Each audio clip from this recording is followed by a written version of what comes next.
You're telling me you didn't get Fleeting Rain of the Blemished Body? What does that one? I was like, break it down. What's the opposite of fleeting? Eternal. I know, but like that's not a salt and pepper, is it? People are gonna hate this.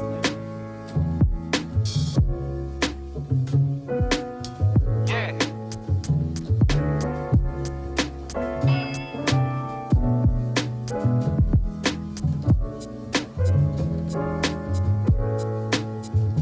So James, we normally have a bit of fun catch up when we see each other at the beginning of every episode, but you and I actually had some fun together recently because we both went to see the European premiere. We did. Of Amsterdam. We were invited to this premiere in Leicester Square, which was also attended by Margot Robbie and Christian Bale and Rami Malek. And it was incredibly fun and exciting. Andrew Riseborough, of course. And it was incredibly fun and exciting, wasn't it? Not a red carpet. It was a green carpet. Yes. It was a red carpet event that had a green carpet because it matched in with the colour scheme of the poster. Not the film, Amsterdam. really. No, there's nothing green in the film. It had like this yellowy green spiral outpour, didn't it? Yeah. And then we got there and we were like, oh, we saw the colour of the carpet. We were like, oh, it's not quite as Not going valuable. to look as good on social media. Let's take a step back. We did this thing. Go on. Yeah, it was really fun. If you follow us on Instagram at Pulp Kitchen Podcast, you can see a video of where we were there. I'll probably roll it on B-roll here for you to have a look at. But yeah, we went, we got our shiny shoes on, and we turned up, and there was definitely like two types of people on the red carpet. There was like PR invited people, and then there was like the actual stars the who actual got talent, photographed. And it was cool. It was busy. We saw I saw some Love Island people. Yeah. Elle Fanning was there. Yes, Elle Fanning was there, but not... A lot of people were clearly like celebrities who had been invited to go along. So Yeah. where they would turn up and have a photo taken. So like Denise Van Outen was there. Yeah. Do you remember? But then Elle Fanning didn't get her photo taken. She just like turned up, but almost as if she was like dating someone there or something like that, Yeah. right?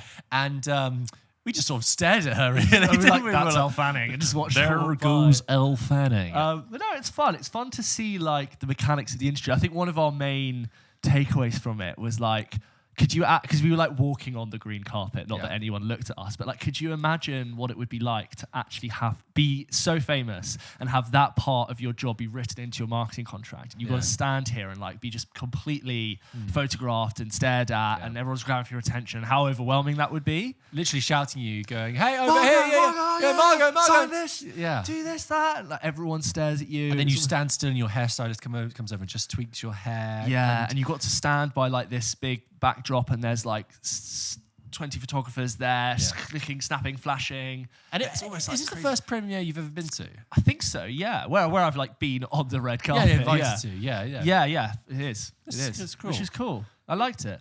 I was Because we did the Top Guy I Can Go, but we did Top Gun Maverick. We talked about that in that episode. Because we were having a conversation the night before, because I went to the Top Gun one, the two of yes. us, and I was like, well, that was a Royal Gala, that was a black tie affair. Yeah. So I'm used to turning up very smart, and this was like no smart casual. I'm like, okay. Yeah. How does that work with the vibe? I felt like it was fine. This was my second premiere. Maverick was my first proper premiere to be invited to, but I did used to work them, so I knew the drill. So at the Amsterdam one, I was like, I know the drill here. And I was pointing out to you, there's a guy, a security guy, who does all of the Leicester Square premieres, and he's just big. And I'm like, yep, he's the head honcho. You don't mess with him. You know, he's the guy who'll say, "Where's your badge?" Yeah. So there's a moment where like the people on all the sort of security personnel on the red carpet are very much like trying to move irrelevant people like us on and get us in. So we sort of, very quickly got ushered through into the foyer and then like basically to our seats. We were at our seats very early, and in the screening they had on the screen what was happening on the green carpet outside. And like we were just watching these interviews where Edith Bowman is like interviewing the director and the stars of this, and we just couldn't help but comment on how these interviews, I don't think this is a fault to Edith Bowman, but like, no, not at all. Everyone just chats a load of absolute waffle. They just say words. And you and I were just pitching, skitting, doing things like, so George, what do you think? And you were like, well, what I really think is... we'll do it. This is how... Look, again, no disrespect. This is how every conversation It's almost goes. like they're filling airtime while on the red carpet, so you're not just watching people walk. Yeah. It's like to have people talking about the film as they go over. But let's say I'm the star and you're Edith Bowman. So, George, what was it like to actually be in this film? Oh, well, the thing is about being in this film, and it's such a big film, and there are other people in this film as well, is that I was given the script. And you actually get to be in it. Yeah, and I got to be in it, and I looked at the script, and I learned the script. You read it too. And you know, to be on set and to be in the scenes, and they hit action. That's amazing. And he would say cut.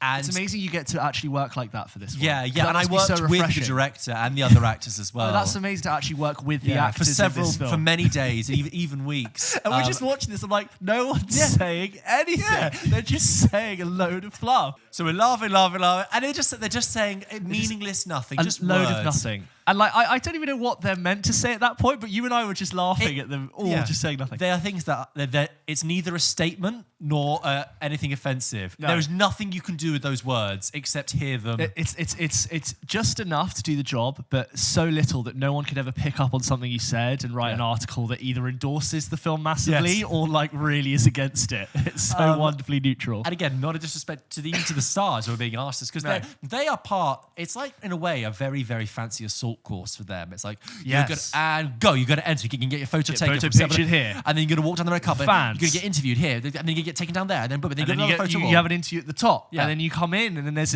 a place to get your photo taken inside. Yep. And it's like... And then through the rapids, up onto the stage. You're just this marketing front, and you're just like, look, we need a load of pictures for the press on Getty Images to say, people were here, you were here, the film is big, glitz and glam, Hollywood, blah, blah, blah.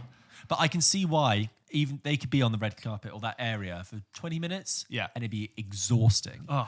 But I also understand now why people, when you look at someone like Tom Cruise, who at the Maverick premiere stayed out there going along the red carpet, along the fans for like 2 hours. Really? 2 hours? And he's famous for doing that. He will give his time, and you're like, that is work. That's part of the job. Part of his staying power. So when people do, actors and say, oh, it's a lot of work and doing this, and people have this idea that you're just a fluffy actor going on stage or screen, and it's very easy for you to live in this high life. It's like, no, that's not the whole job. The job is the press, it's the PR, it's sitting in a hotel room getting asked the same questions by different media outlets and acting as though they are fresh and spontaneous each time. And as much as I can be like, God, what a horrible thing to be like that famous.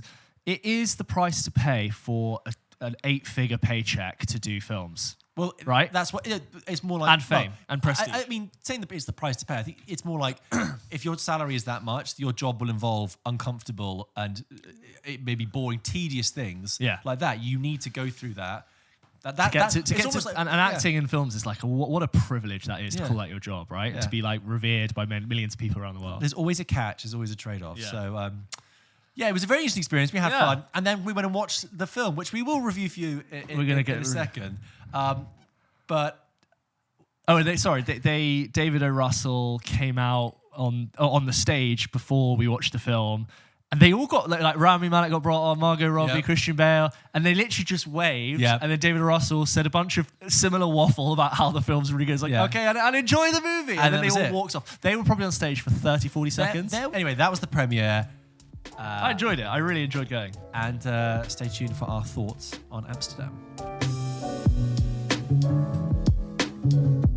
So let's talk about Amsterdam, the new film that we went to the premiere to see, right? So to clarify for people, to give it some context, Amsterdam is the new film from David O. Russell, who is a director who's been around for a good few decades and is most recently known for doing sort of always having a film come out in Oscar season, like The Fighter, Silver Linings Playbook, American Hustle, and Joy. But he actually hasn't made a film since Joy. That was 7 years ago. So he's sort of had this quiet period. But earlier in his career, he did things like Three Kings, I Heart Huckabees, and sort of more comedic indie films before kind of graduating in these sort of more prestigious, independent, spirited films, like the ones I just mentioned. David O. Russell is a very interesting and divisive figure in the film industry, and quite a volatile character, a well-known volatility. There was a very famous clip of him losing his temper and having a rant against Lily Tomlin on the set of I Heart Huckabees. There's this famous anecdote that's been corroborated that at a party in 2000, he put Christopher Nolan into a headlock because Christopher Nolan was trying to poach Jude Law for Memento. What? Yeah, absolutely. Yeah, and that's amazing. Yeah, well, it's not amazing. Not amazing, it's but a huge dick move. It is amazing. But it's amazing that could happen. Yeah. And classic like Hollywood party thing. Even though there are pictures of them together smiling like years later, and there are allegations, about his personal life that you can read up about, and on the set of American Hustle, both he and Amy Adams have said that he was horrible to Amy Adams on set. Christian Bale had to come between him and Amy Adams. They also worked together in The Fighter as well. Yeah, but in American Hustle, he just like what somebody described as verbally abused Amy Adams. And Amy Adams has said it was incredibly hard shoot and really demoralizing and really difficult. And a lot of that's kind of bubbling up again now that he's got a film out. Now that he's got a film. The thing is, so he hasn't made a film in the Me Too era of Hollywood because I think a lot of his characteristics that are factual, that have happened, do not chime very well. And then, in fact, when he's come out with this film, people have sort of said, David O. Russell, really? Okay. It's a bit like when Mel Gibson came back with a film. It's like, really? Anyway, that aside, we want to talk obviously about the film itself. Amsterdam is this new period set sort of crime caper, loosely based on fact 1930s. Story set in the 1930s with flashbacks to the 1920s and 1910s. It has an astonishing roll call of cast. I love a stacked cast. And just to read it out to you, it's amazing. So we have, ladies and gentlemen, Christian Bale, Margot Robbie, John David Washington, they're the central three, Anya Taylor-Joy, Rami Malek, Robert De Niro, Timothy Olyphant, who's absolutely unrecognizable in it, Mike Myers, who's in it more than you think, Chris Rock, Zoe Saldana, Matthias Schoenaerts, Michael Shannon, Andrea Riseborough, Alejandro Nivola, and Taylor Swift. Yeah. It's a galaxy of stars. I'd love to see the wage bill. I know. This film cost 55 million, and we were talking about it, I think probably that's low for the wage bill. It is low. I mean, maybe what they kept saying on stage was, we all just wanted, we read the script and we just really wanted to be involved. Yeah. Okay, that's fine. We'll be honest, guys. When we were going into this, as fun as the premiere was, we had a little bit of ambivalence about how we felt, because when you look at the poster and you watch the trailer, we said this as we were in Leicester Square. By the way, you're getting this sense of, I don't know what this film is trying to get you to engage in. I don't know what tone it's trying to strike. Is it kooky? Is it comedic? Is it dramatic? What is this film about? I personally have an issue with the title like Amsterdam because it's just so broad and meaningless. Yeah. It's like, Amsterdam, what about it? What of it? They really tried to shoehorn it in again at the end. But so we were a little bit unsure. We had fun. So it's David O. Russell's new film. It's got a hell of a cast. We went to watch it. James, what do you think? It's got a great cast. Yeah. It's got great acting, great hair and makeup production, but that is literally it. Right. I really didn't find it engaging in most of the other ways. Right. I think structurally, just a big mess. Right. You start the film where this is in the trailer, there's a body that's been murdered, and then an event happens in the first 5-10 minutes. The film then stops, goes on a 25-minute flashback, right? Which was good, but I'm like, okay, so 25 minutes, and then you come back 35 minutes into your film, and then you start the actual plot of what happens in the movie, which just created a very disorienting experience where I never really knew what the film was about and who I should latch onto. So just to clarify the plot as well, I mean, we've just sorry. But everything you said it stands true. But the plot is essentially this: it's in 1933 New York.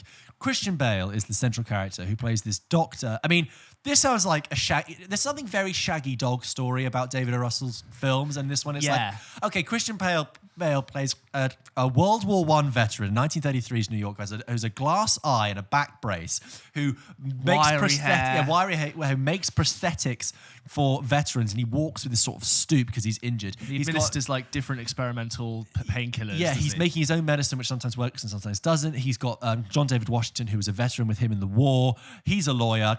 They've got this dead body. There's also Margot Robbie somewhere.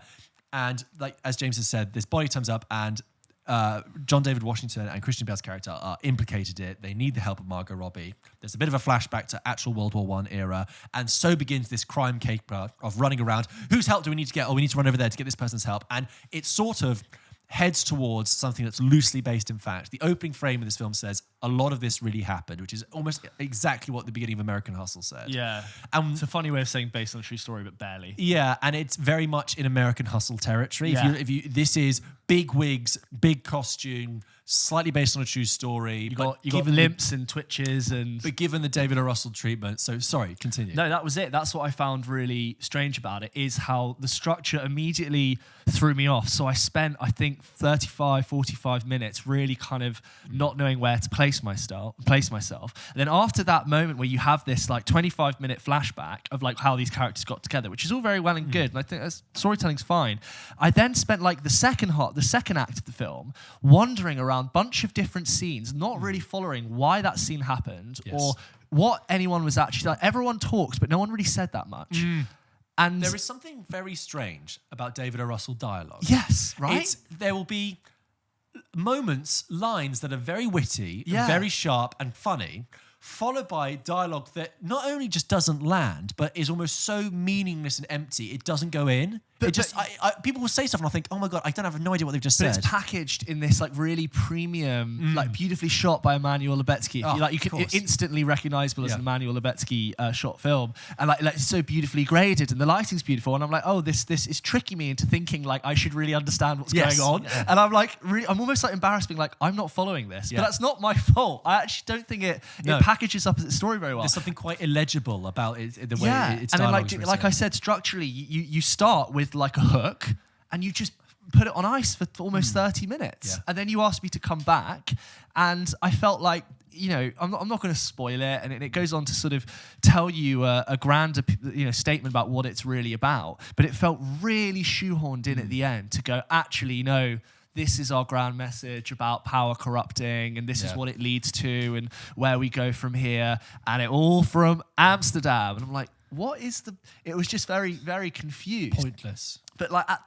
along with that, amazing acting all round. Yes. Like I cannot fault Christian Bale and say he didn't give it his absolute all. And just like in everything he's in, he's so magnetic to watch. And I think, you know, great chemistry with Margot Robbie and John David Washington, who I think was fine. You've got all those actors in it, also distracting you from the fact that the plot doesn't really do that much. But yeah, I'm interested to hear what you thought. Well, I think everything you've said is correct, and I stand by. I might just try and speak about it a little bit more favourably in that.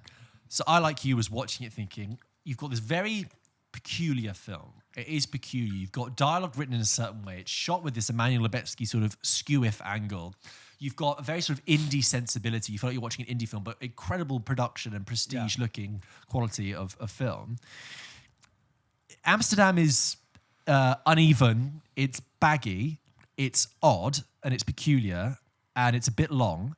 But I would be lying if I didn't say that there were moments in it that I was oddly charmed by it, actually. So the bit you're talking about, the flashback that takes 25 minutes when you go back to the late war, I found myself warmed to that. I really liked it, where you get the introduction of the chemistry between Margot Robbie, John David Washington, and Christian Bale, and there's something incredibly rich and lovely about that. They meet in like World War One, and there's some lovely jokes and there's some lovely lines, and yes, post-war France, moving on to Amsterdam. Very romanticized idea of like the 20s. Yes, completely. And you know, this time period of damaged people post-war finding their way is kind of underseen, I think, in sort of these kind of films. So that was a privilege to see. What it would have been like to be around a community of people where very often you would meet lots of people who had very like disfigured, loss of limb, disability, all sorts. Yeah. You know, but then you're right. The plot, I didn't find the plot necessarily disjointed. It's more that like you'll have a scene for 10 minutes that works, followed by a scene for 10, 15 minutes that doesn't work, followed by, and as you say, intercut with dialogue that doesn't always land and is quite disjointed. So, you know, the supporting cast of all these famous people in does a lot to maintain your attention throughout. I also think it wasn't quite as distracting as I was worried it would be. I think all the supporting actors work very well in their roles. Yeah.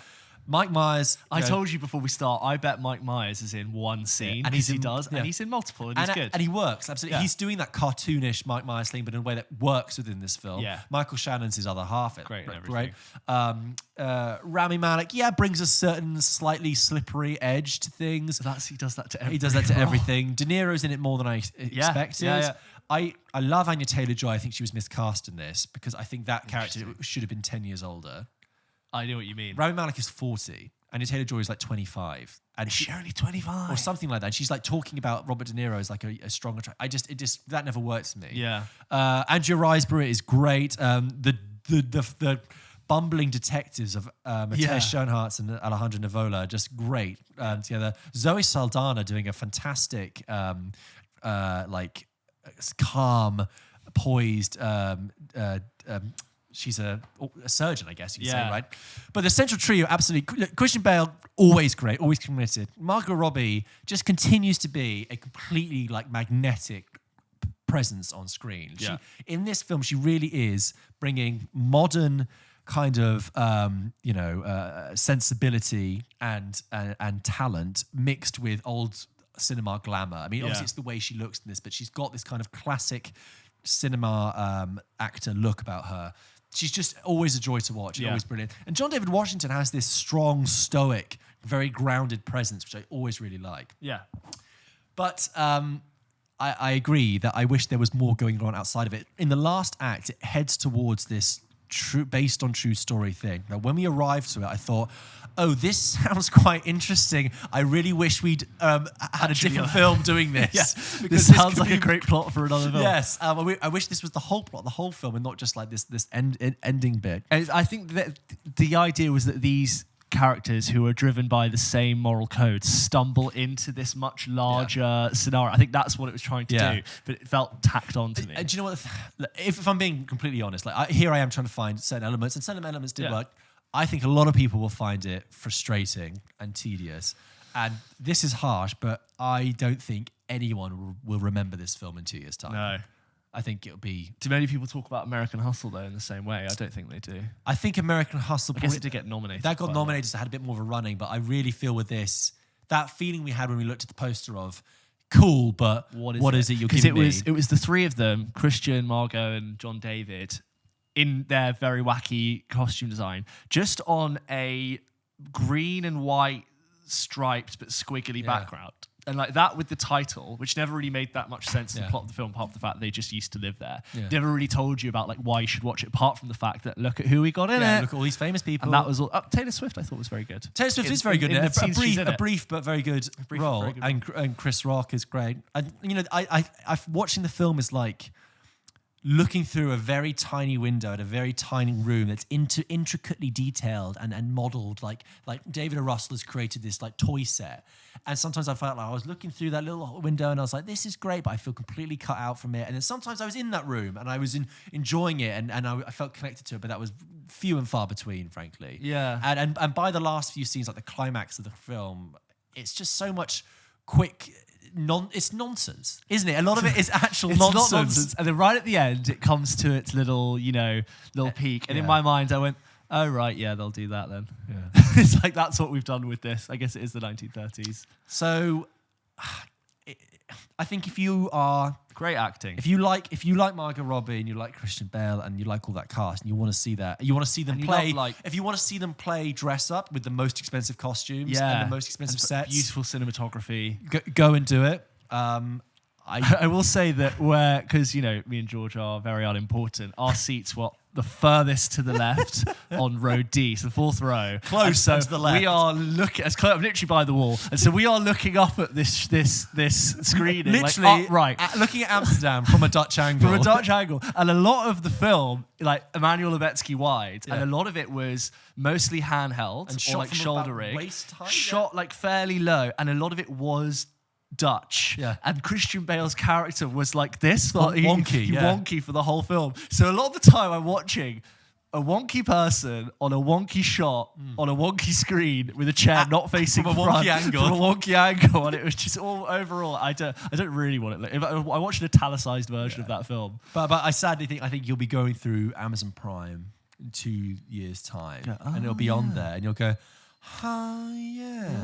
Amsterdam. I got Margot. Yeah, Margot. Yeah. Is Taylor Swift in that one? Yeah, is she any so, good? Yeah. She's quite good. And I think in a few months' time, when Babylon's out and that becomes the Margot Robbie film we're talking about, she's really going for that Oscar, Margot Robbie, isn't she? She'll get it. I think so. She'll get it. She deserves that Oscar. So. I don't know. That's what we thought. Great to have been to the premiere, of course. Loved going to the premiere. Let us know if you've seen. I would love to hear more opinions. Because also, just talking about David O. Russell's films, I haven't seen The Fighter. I've seen The Fighter. Did you like it? It's one of the better of his films, in my opinion. Not that I've seen all of his films. American Hustle, I've seen once at the cinema. I remember nothing about it. I almost had I think I probably actually preferred this to American Hustle. American Hustle, I feel like the whole film I spent thinking, great, but I remember nothing about the joke that doesn't land with me. Silver Linings Playbook, again, I've seen once. I remember. I've only seen it once. I remember not minding it. I thought it was okay at the time, but I know now some people absolutely hate that film. Really hate that film. Yeah. Some people love it. But because we've only seen this once, maybe that tells you something about David O. Russell films. Didn't see Joy because I heard it wasn't that great. No. The one of his films I want to go back to and watch is Three Kings, which is with George Clooney, Ice Cube, and is it Spike Jonze? Oh, Spike Jonze. It's set in the Gulf War and it's like a gold heist during some rebellion. And I think I saw it when I was a kid. Mark Wahlberg, that's who's in it. Right. And that's going to be quite fun. But yeah, David Russell. There it is. It is. There's Amsterdam. Let us know if you've seen it. Just speaking about Christian Bale in Amsterdam, who is good in Amsterdam, as we said. Yeah, he's great. And you and I said that thing where like he is good in everything. What is your favourite Christian Bale performance? Well, that's the thing. He's good in everything. I think my recent favourite one of his is in Vice, because I think he's doing something really different to what he's ever done before, and it's so much more subtle and sinister. Yeah. And I actually think that performance, I think that film's very underrated. And then I'd say that he's really good in The Fighter. Right. Did he win? He won for that best supporter. Yeah, he's excellent in that. I don't think The Fighter is an amazing movie, but he completely steals the show in that film as like this thin, like kind of wiry goon that sort of walks behind Mark Wahlberg's character. So I'd say those two currently. The only one I haven't seen that is a big hole in my Christian Bale filmography is The Machinist, which I know is... I haven't seen that either. So that I haven't seen. Super skinny one. So the one where he like famously looks really, really thin. And then I'd say my favourite Christian Bale film will be The Prestige, which he's also great in. But yeah, I'd say those two I think are his best performances. But what do you think? Yeah, I think The Prestige is good, but it's more... I don't watch that film and think this is a Christian Bale film. Yeah. There's so many other great things happening in that. He is part of a rich tapestry. Absolutely. For me, I think his best performance is American Psycho. Yeah. Which when mentioning it, I'm always very reticent to, because talking about American Psycho, particularly when it's two guys like us, there's this... I love there's this like film bro reputation about every time you bring up American Psycho, you've got to be like... You're some sort of like indulging the lifestyle, or you find it somehow glamorous. Yeah, it's intoxicating. Oh yeah, mate, is it fucking cool? Yeah, and he's so slick. Same as Wolf of Wall Street. That was meant to be a satire on how awful these people are, but people ended up loving and like lauding it for that behaviour. You know, American Psycho is a really interesting. I think I have talked about this before, but apologies if I'm repeating myself. But it is a really interesting case where you had this, book written by Bret Easton Ellis in the early 90s, which was incredibly violent and explicit and was completely caused this sort of moral panic where Simon & Schuster, the publishers, cancelled the book deal and loads of people rejected it, and everyone completely missed the point of the book, which is that is a satire, that the violence in it is explicit to the point of being satirical, and if you actually read it, may not even be happening in the book. Yeah. There's a strong thing that is like all of this is happening in Patrick Bateman's head. So then you get to make this film, which is then screenplay is written by Guinevere Turner, it's written by a woman, and directed by a woman, Mary Hannah. So you've taken it away from the sort of leering male violence that it's kind of set up to be. And you get Christian Bale in it. And Christian Bale, I think, does a really excellent distillation in that film of crystallizing the idea that it is all complete nonsense, and everything is completely crazy. So crazy internal but monologue. Also completely serious. So his performance is grounded in that very serious way, but also I actually think his music changed from the 1980s. That whole scene with the cards, the business cards, amazing. He is completely serious captivating to the point of being a cartoon. Yeah. Let's see Paul Allen's card. And then when he realizes that someone else has like a better card than him, and he just like feels the embarrassment and the rage. Gosh, look at that subtle off-white coloring. Yeah, is that chalk? And the scene in which he basically goes on like a murderous rampage around New York is deliberately ridiculous. He shoots a car with a pistol and it blows up, and he like looks at the pistol ridiculously. Yeah. And he's like on the phone and he's sweating and he's like, "He fucking did it, man! And he's so crazy. And at the end, when he like he says like because he's killed Paul Allen and he's like he wants to basically confess. He's got this violence within him, and the other guy's like, "No, Paul Allen's not dead." He's like, "It is possible." It's like, "That's just not possible." Why not, you stupid bastard? It's like, because I saw Paul Allen last week. And he just contains within his entire like face and his whole performance, this idea that Patrick Bateman is completely hollow on the inside, is a nobody, but is also desperate and dying and crying out and suffering with the violence of 80s consumerism, and is also like a jackal-like madman. He just contains it so brilliantly. You watch his performance and you feel the two things you should do when you watch American Psycho, which is you feel like laughing and you also feel uncomfortable. Yeah. Do you remember 2 weeks ago we briefly talked about how Paul Dano's an amazing actor and he does his own little subtle variation of his own thing each time, but it's always great. I don't feel like I'm ever going to see Christian Bale do that performance again. Like that's only American Psycho. Yes, and because it's a truly individual, unique performance from him. Yeah. Do you know what I mean? No, I do. I've not seen him do that again. No, I absolutely do know what you mean. Sorry, the point I just made, I want to go back to, is just that when I said that what Christian Bale does well is that the whole point in the book is that Patrick Bateman gets confused for lots of other people and he looks like lots of other people. Right, yeah. The whole point is that he the reason why Patrick Bateman is in a crisis and may or may not be murdering people, or at least has murderous fantasies, is that he's completely lost his sense of identity. Yeah, he's sociopathic. Yeah, so that's what I think he does very well. Yeah, absolutely. I agree. When you look at all of his performances, like there is a thread. Christian Bale does his thing. He's rugged, kind of, But we're mainly doing Prestige when we do that. I know. The Langford double is the superior knot. Yeah. And then in like, I don't know, Thor recently or Exiles, or he's always doing something different. He can do funny, like I said, with Psycho, but he's always... That's why I thought Vice was good, because I really lost Christian Bale in that role. I didn't see Christian Bale, which is what I know he put on so much weight for it, but... I feel like that film and what the monster that he becomes, which is this like shadowy corporate silhouette in the corner of the Oval Office, and how brilliantly like they did to explain like how someone becomes that. Yeah, I just thought it was what he did that was just resting his face and glaring rather than making this big bombastic Christian Bale-a-thon out of it. Very different to an Amsterdam performance. I thought was more special. He has the ability to turn it up when it needs to and to bring it right down and know when to do less. And he's in complete communication with the physicality of his performance, even if he's not doing a very good physical performance. So in Vice, a lot of that is prosthetic things. Like he didn't put on that much weight. He did put on a lot. Yeah, but a lot of that was prosthetic. Okay, towards the end maybe when he was really fat. But like, he just lets the size of that communicate a lot without moving a lot. Yeah. The same way that, you know, in Ford v Ferrari, which is not a film I particularally love, but I thought his performance in that, it's a little bit almost in the wrong film. It's a little bit Jiminy, hello mate, you know, I'm a bit British and let's do that. Dick Van Dyke. But he is, again, he's very thin in that. He's his whole physicality is so expressive. It's well thought out.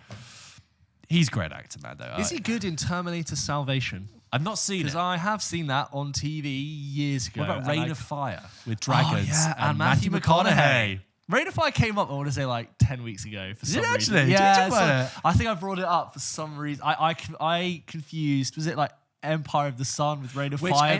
Well, Empire of the Sun, that was Christian Bale's film, right? That was he's, what it was. Even as a 13-year-old kid, you watch him in that, and like he's so precocious and so switched I don't on. think I've seen it. Oh, well, I watched it last year for the first time, and it's a pretty good film. It tips over into being like over Spielberg at times, but it's good. Like, he is just so good in it. You're like, you know, when you watch young talent, you're like, you're gonna go far, kid. Yeah, you'll be fine. And then you obviously completely changed the game with The Dark Knight and Bruce Wayne. And I think wasn't no, I think this is Heath Ledger. This anecdote was about. I think Christopher Nolan called up Heath Ledger a few times, said, "Would you do Joker?" And Heath Ledger says, "No offense, mate, but I never want to do something like this." And Christopher Nolan was like, "That's exactly why I want you to do it. Can I please like read you my script?" Do you know that thing about Heath Ledger got a lot of his voice for Joker from Tom Waits? Yes, I've seen that video and it's amazing. Doing that. Well, I don't know. Yeah, I mean, if you go, it's funny when you find that out. Yeah, there's a really old interview you can watch, and it's all the mannerisms. It's almost like the you're really on. That's what I think. Very cool. Let us know what your favourite Christian Bale performance was. Yes. On hello@pulpkitchenpodcast.com, and obviously your thoughts on Amsterdam. Great actor. Doing these mini actor deep dives recently, aren't we? We do love a good performance. Yeah, we did. We really went through Andrew Garfield a few weeks ago. Yeah, go check that out. We just did. Completely unplanned. I got to the end and I was like, we really do like this guy. Yeah, we were fair. Like we criticised him like where it needs to be, but overall we were like, he's a special actor we look out for. Yeah, totally.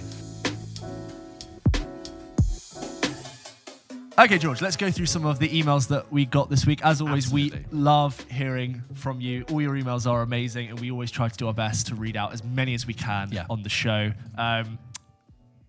Ben wrote into hello@pulpkitchenpodcast.com, just like you all can. And he said, "Hi, guys. Ben from Dundee again. Hello, Ben. How are you guys?" We're well, Ben. Thank nice. you. Hope you're well That was too. it. No, I'm kidding. He says, I was wondering if you guys have any movies that you adore that are terrible to everyone else who watches them except you. I love 1998 Godzilla with Matthew Broderick and Jean Reno.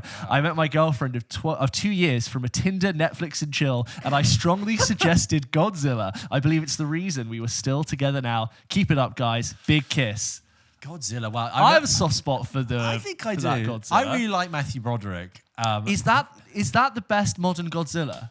No, I think 2014 probably. Is it? I thought it was miserable, that film. It is really miserable. I don't think, you know what? I don't think any of them are that good. I would, if you asked me to try out 2014 or 98, I'd watch 98 Godzilla. I probably would do for how Easily. retro it is. I bet the CG of all the mini Godzillas in the Rubbery. Madison Square Garden look really rough now. I remember that when that Godzilla came. Isn't this mad? I was 4 years old. I remember when that came out because you would get these Godzilla toys with in cereal.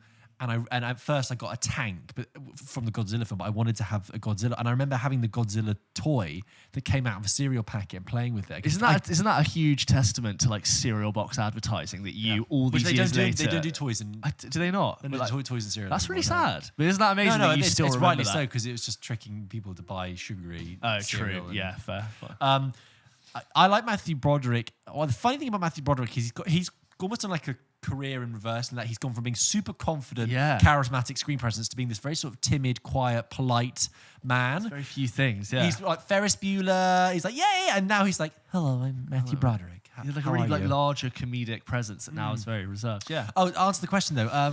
Any films that are terrible that we like? Terrible that I like. Is that what's the exact He said wording? films that you adore that are terrible to everyone else and are terrible to everyone else who watch them except you. No. Definitely have some. I've got one that isn't... Home Alone 3. I love Home Alone Really? 3 is the best Home Alone. Huh.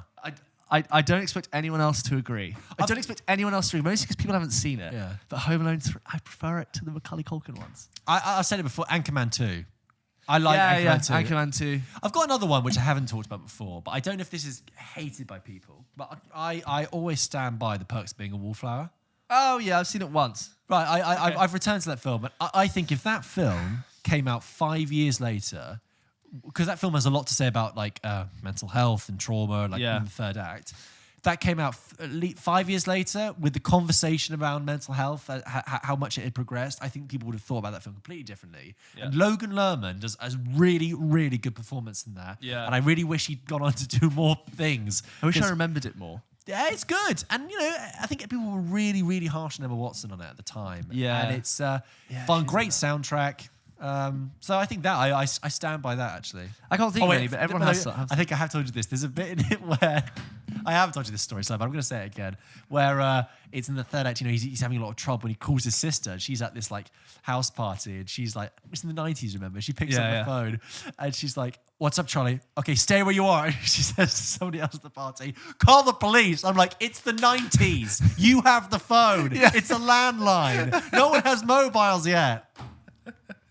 That is good. Yeah, I definitely have some. I'm being really shit and I can't remember. There's just like random ones that like I watched as a kid that I'm like, I love because I have watched it as a kid and therefore I have a connection to it. He also says big kiss, so thank you, Ben. Oh, thank you for the big kiss. This one's from Jack, who writes into the show. It says, hi guys, such a big fan of your podcast. It's always a comfort to sit and watch you both discuss film. I won't lie, I'm so over the endless tsunami of remakes, sequels, prequels. I just want original stuff at this point. Absolutely. It comes across to me, anyway, as lazy and without any creative attention when the majority of announcements are tethered too strongly to other films and characters, etc. Thank goodness for Pixar giving us some new stuff recently. Luca is one of my favourite Pixar films now. Regarding streaming services, I bloody love Mubi, in all caps. Oh, right, I find that whatever I put on is unlike anything I've seen, not just from other streaming services, but in general, full stop. Netflix, unfortunately, appears to be going down the path of easy watches, which, of course, there is a market for, but I personally find myself coming out of many Netflix films very underwhelmed. We've kind of talked about this for a while, haven't we? Movie showcases films that have such originality to them, and some of my favourite films I've accessed through movies, such as Portrait of a Lady on Fire, The Black Tower, Holy Motors. What a ramble that was. I'd love to hear your thoughts on any of it. All the best, Jack. So picking up on a few things we've been saying, haven't we? First of all, I agree with you saying about Netflix. Netflix is becoming sort of a mixture of Channel 5 daytime TV movies and Hallmark rom-coms. And Love Island remakes. Not that that's in the same category, but still. Netflix, I feel like for at least 2 to 3 years in my mind, it's the Netflix N that is a stamp means...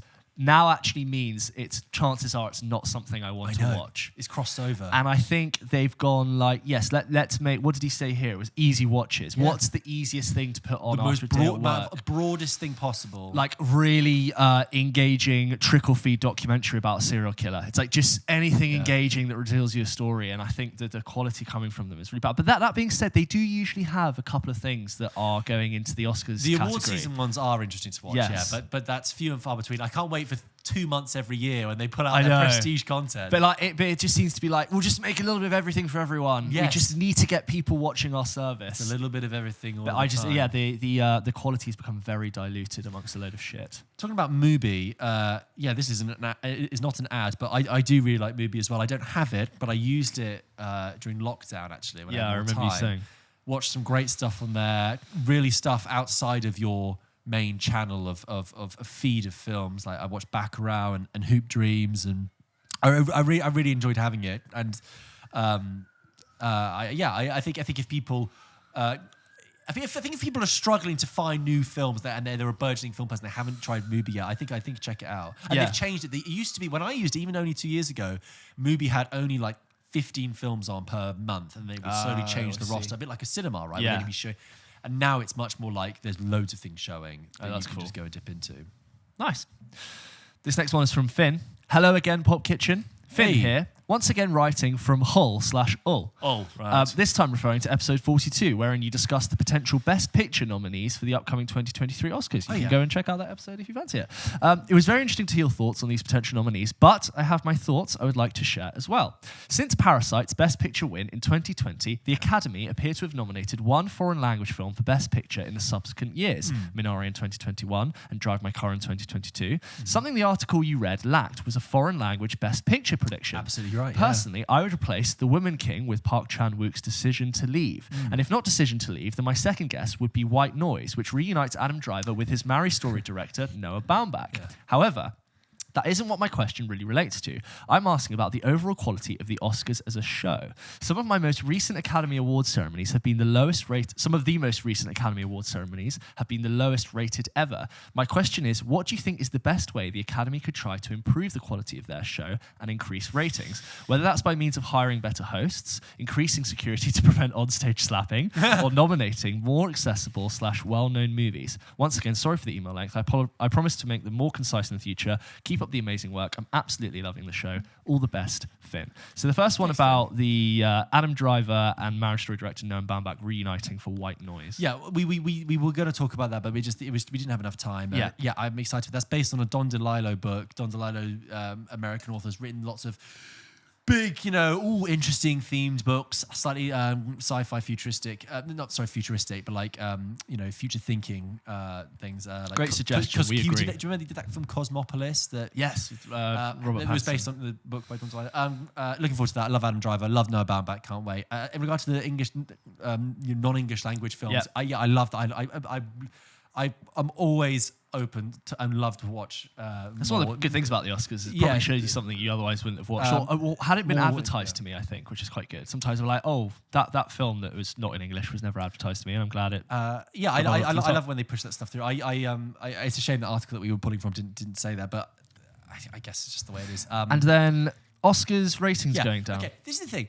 I have always never understood why they try and pitch and show the Oscars as a show, as a piece of entertainment that you sit down and watch. Because every year they're like, oh, the Oscars rating was down. And I'm like, yeah, because it's like 6 hours long. Yeah. It's like a sports event. And it feels like this very cynical move by American television, American advertising, and Hollywood to be like, let's just bring everyone together for the Super Bowl of the film industry. Yeah.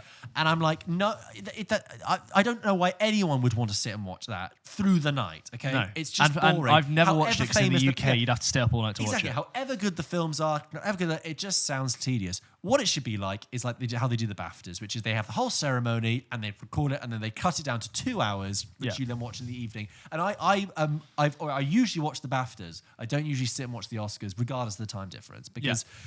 And the BAFTAs I've enjoyed as a show with good bits of lines here and there. So the Oscars, it's nothing to do with do they need to get better security or better hosts. It's flawed. Don't show 6 hours of people receiving awards. It's a lot of sitting and clapping and waiting. I would say the more broader reason is that the prestige of Hollywood is not only becoming less relevant because of the internet and the eyes and the attention literally is elsewhere. I spoke about this the other day, but I think attention and time is being taken up less by what we have on TV or what we can go and see in the film, but like what is just going to engage us immediately on our smartphone.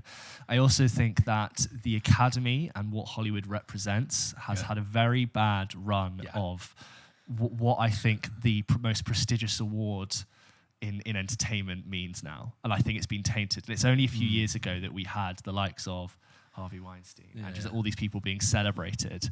And all these people we now say, I just don't think the image is tainted. I also think Will Smith's slap proves just like who are these people? It just pulled down the whole veneer that we just absolutely adore every year. I also think the idea of dresses and who's wearing what and turning up is becoming tired. As I think like the E! Online, Entertainment Weekly, MTV cycle and style of news has become slightly antiquated. That used to really fuel and inject the Oscars with an entire different category. And I think that's become almost parody, like the Met Gala. It's almost like that effect. And I feel like culture moves so much faster. It's increasingly becoming quite like an old-fashioned institution. I think it just becomes quite tired. We've also got into a very cynical trap, which is that a lot of years now, before the Oscars has even happened, you basically know what's going to win. Sure. And you're increasingly aware that it's just you bet on the horse. You can tell which horse is going to win the race.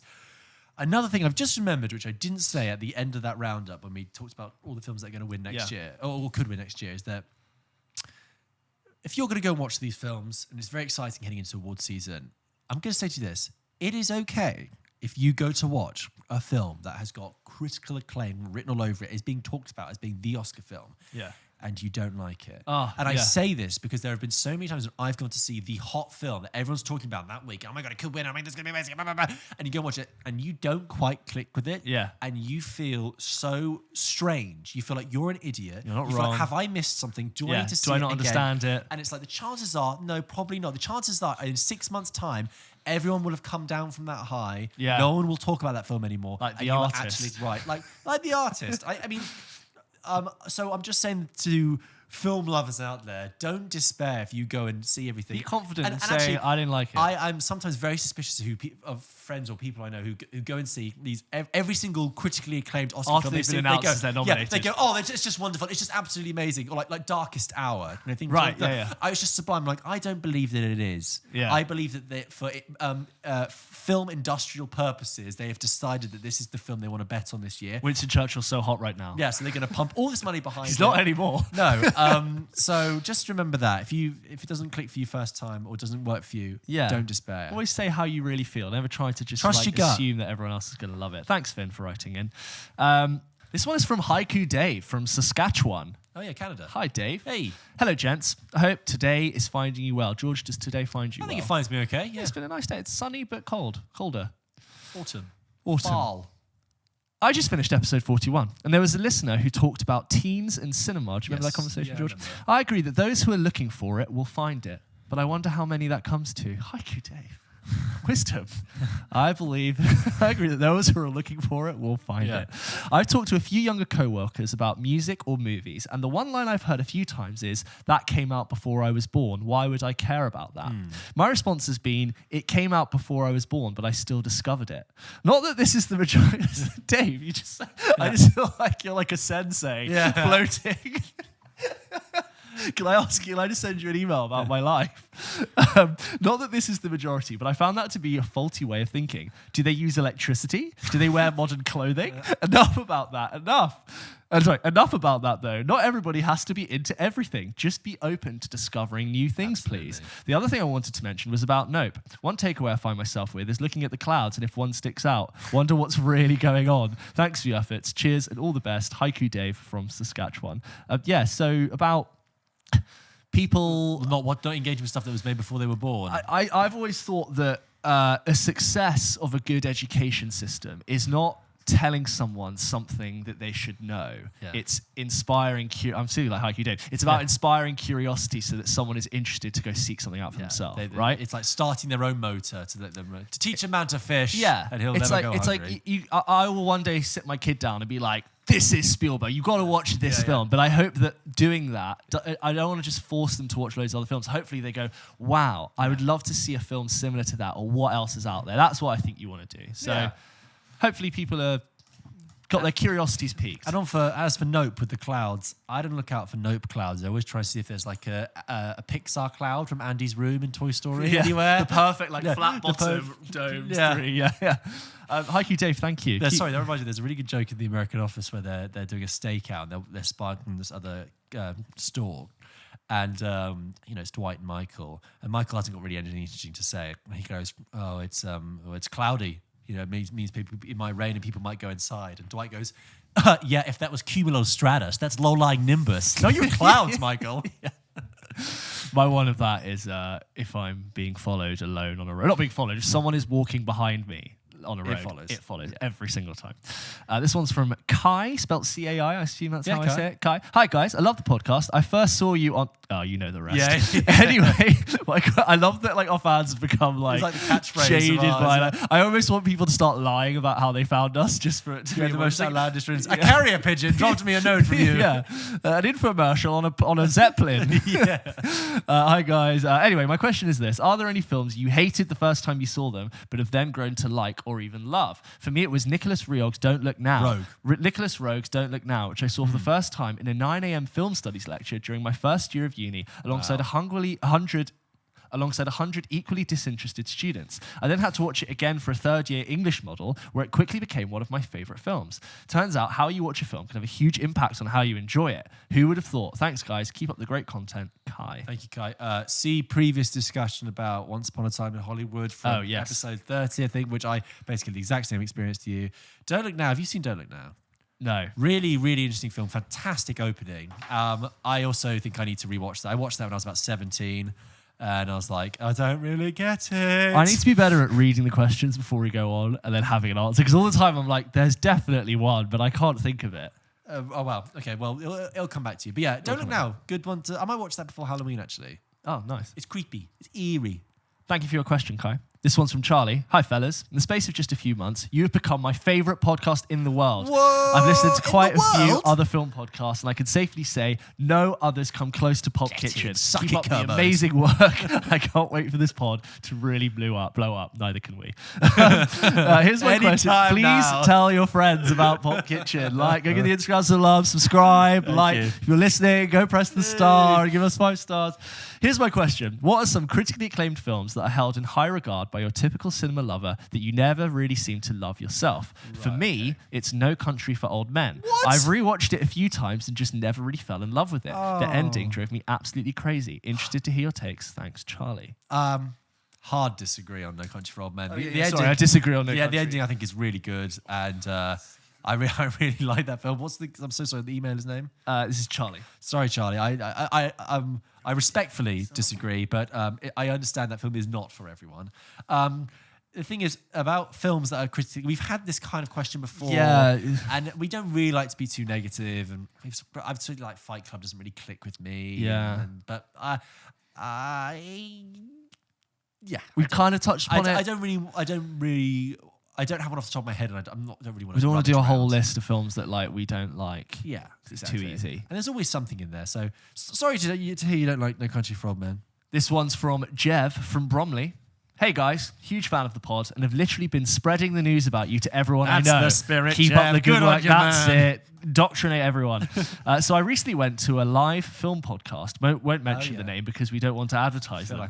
That's him writing that, not me saying that. And it was really enjoyable. But throughout the whole time I was there, I was just thinking about how I could be having a better time if it was you two on stage. Oh, that's sweet. Oh, so my question is, when are you two going to organise a live podcast? Because Christ, that'd be amazing. Jeff from Bromley. That's very sweet. One day when I'd love to one day. I feel like if we did, no one would come. We haven't got the resource to probably pull that off. I think that we right now have a small but really engaged and like active fan base, which we really I appreciate. love. Community, not even fans, for the amount of the community. Actually, like for the numbers we get on our episodes, which I'm not bad about. Our engagement with our audience is way higher than it should be, and we really appreciate that. And I think that's amazing. In an ideal world, I'd love to organise world tour, Madison Square Gardens, Pulp Kitchen Live, Las Vegas residency. Just keep subscribing, and we'll get there. But we're in talks. Great idea. One day, mate. One day. Yeah, it sounds like an amazing plan. But thank you for your support. That's really kind. This one's from Max. Hey guys, I hope you're both well. I'm a long-time listener and first-time emailer from Liverpool. Thank you for writing in. First of all, I must say that not only am I a fan of your podcast, but your style of podcasting, i.e. music, editing, etc. I regularly listen to your podcast while I'm cooking. Love that. I find it very therapeutic to listen to your reviews. Smells good when you're cooking. Yeah. And very therapeutic to listen to your reviews and hear any updates in the film and television world. Thank you. I have two things I wanted to ask you. The first being from an episode you made about films under 90 minutes. Yes. And I believe one of you spoke about the film, in my opinion, Ray Winston's classic Sexy Beast. Yes, that was one of yours. And I think one of you hadn't seen it, me, and I would definitely recommend watching it for its intense character building, dialogue, and even in the dramatic parts, having some of the best British one-liners I think I've seen in modern English films. I had some 2 clips sent to me on TikTok of that film, and I was like, it was like great scene, and I was like, no, I was in. I saw like 3 seconds. It's Ben Kingsley probably. It's fantastic. Really good film. Relating back to the cooking part, my question to you is, when you think of food and drink in the world of cinema, where does your mind instantly go? For me, it's a mixture of either Ratatouille showing off food as a work of art and passion, to something like the Johnny Depp film Chocolat for its depth of cuisine as a form of passion. Keep doing what you guys are doing. I absolutely love the show and cannot wait to see and hear what you guys talk about next. Kind regards, Max. I feel like Chocolat was on hard repeat when I was a kid with my mum just watching it. I used to feel like I knew every single beat of that film. Do you want to know what food scene came to mind recently? I was discussing it with a friend. Do you remember in Spy Kids when they were in the pod and they had the packet that turned into a McDonald's meal? No. Do you not remember? No. It was like Spy Kids, they go into this like underwater pod and there's no food, and they realise they've got these packets of food, and then they take one, put it in this like fake microwave, beep, beep, beep, and then puff, and it's like a McDonald's large meal. And we were just talking about how like amazingly that captures the imagination of like a kid fantasy film like Spy Kids. I can't. I was just trying to think as you were reading that out the email if I have one. The only thing that came to my head was, do you remember Spirited Away? I've seen it so long ago. Yeah, me too. But I remember that at the beginning they have her and her parents, they stumble across that like amazing feast. Yes. And it's like all the wonderful, and her parents just like dig into it, and you're like, oh wow, and then they slowly turn into pigs. Yes. And she's like horrified, and it's just, there's something like, I don't remember what I was like, maybe I was just a fucking fat kid who loved this kind of, I remember looking at it being like, oh, that's like nice, a bit of rice, a bit of noodles there, chicken. Oh, good question, Max. Thank you. There you go, Max. Thank you very much. And thank you to everyone else who wrote into the show. Don't forget, if you want to send us a question, you can do by emailing hello@pulpkitchenpodcast.com. There you go. I was just trying to do it in sync. I love that, yeah. Keep sending in your reviews of House of the Dragon and Game of Thrones. We've already got a few in, and they're sounding great, and we'll do a big season 1 roundup, so get those sent in, and we'll do a big review of the show. Thank you very much.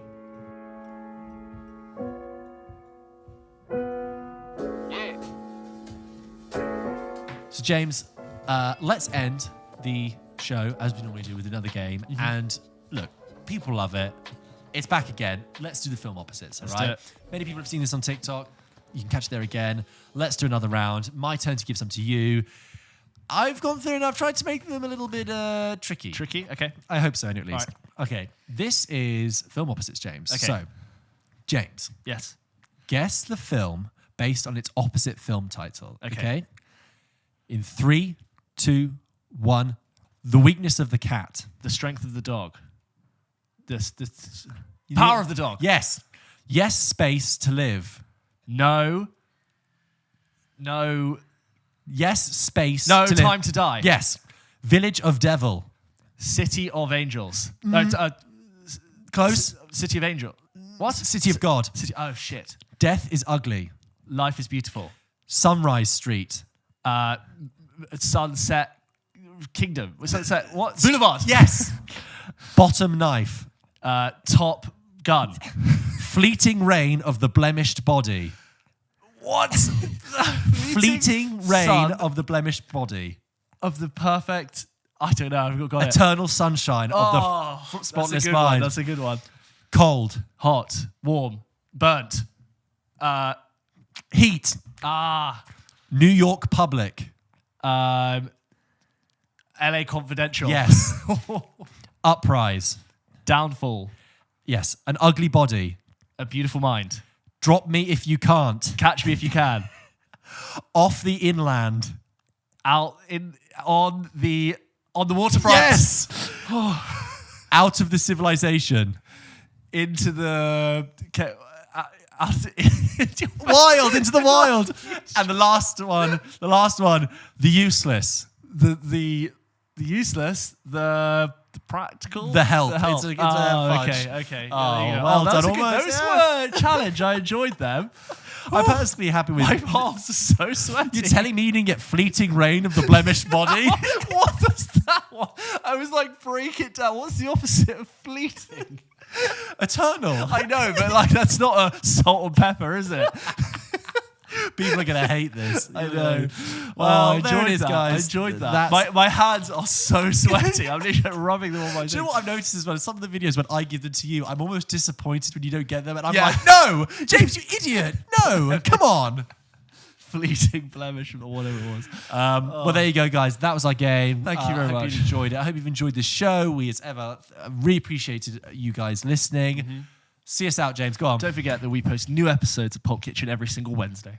And we have reviews out on the channel Yep. most weeks, as well as lots of clips and nice little bits on Bits and Instagram and TikTok. Who knows? Maybe we'll go to another premiere. Who knows? Yeah, let's do it. and Invite us. Please like, subscribe, and follow, and recommend us to your friends. We Please obviously do. want to grow our numbers and grow our following. How grow our often audience. does someone say, has anyone got a good podcast recommendation? All the time. Yeah. And you before they even finish that sentence, Pulp you're gonna Kitchen. shove Pulp Kitchen in their throat. Pulp Kitchen. There you go. Down. There Is you it go. about food? Barely. Barely. Is it about films? A lot of the A time. lot of the time. Thank you very much. And give us a 5-star and everything on Spotify, and hell, maybe even write us a review on Apple Podcasts. Yeah, that's do one something of you could those. do. We've got That'd some be, nice that'd be really ones on there. appreciated. Yeah. Other than that, we'll see you next week. All right. See you next week. Cheers, guys.